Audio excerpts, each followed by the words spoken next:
I'd like to take a couple of minutes to talk about Miriam, the prophetess, because in this week's Parsha Beshalach, it is her shining moment, one that is celebrated throughout the ages by Jewish women, and you'll find it depicted in many an art form.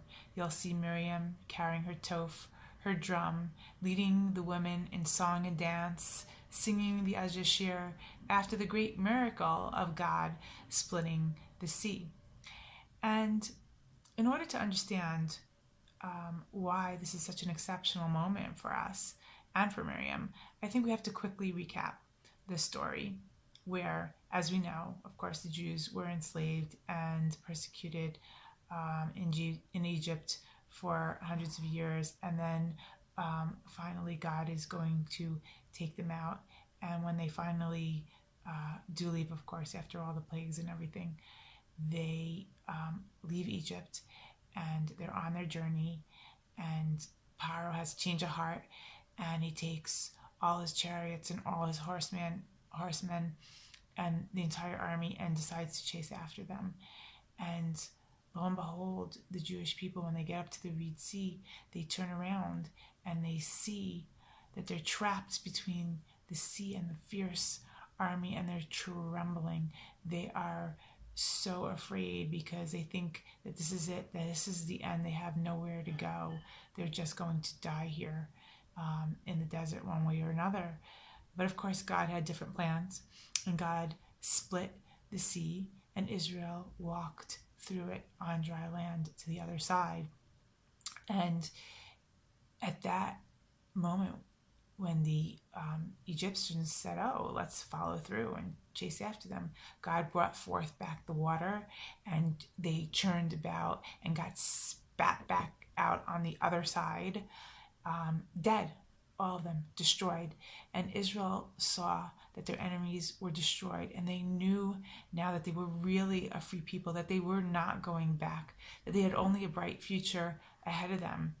And that's when everything came together, their past, their present, and their future, and they were elated, and they broke out in song, as Yashir, Moshe B'nai Yisrael. Then Moshe B'nai Yisrael sang, because then they believed.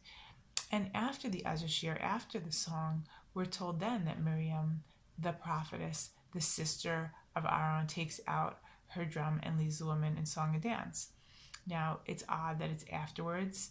It's odd that we're told Miriam, the prophetess, the sister of Aaron. Why doesn't it say the sister of Moshe, who's, the star of the story?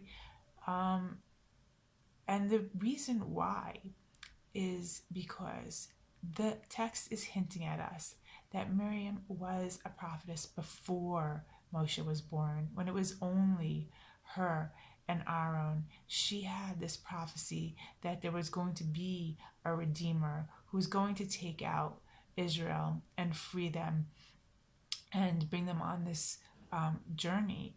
And she believed it her whole life. And that's why when Moshe was born and her mother hid him in a basket, she stood from afar to see what would be. She knew that he wasn't going to perish. She knew he was going to come through. She knew he would be the Redeemer. She knew all of this was going to take place.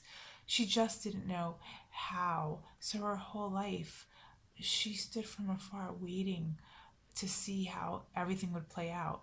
And she knew it, she believed it, but Israel did not know and believe until at that moment when they saw it play out before their eyes, their past, present, and future come together, and all the pieces came together, and they sang, and they were joyous.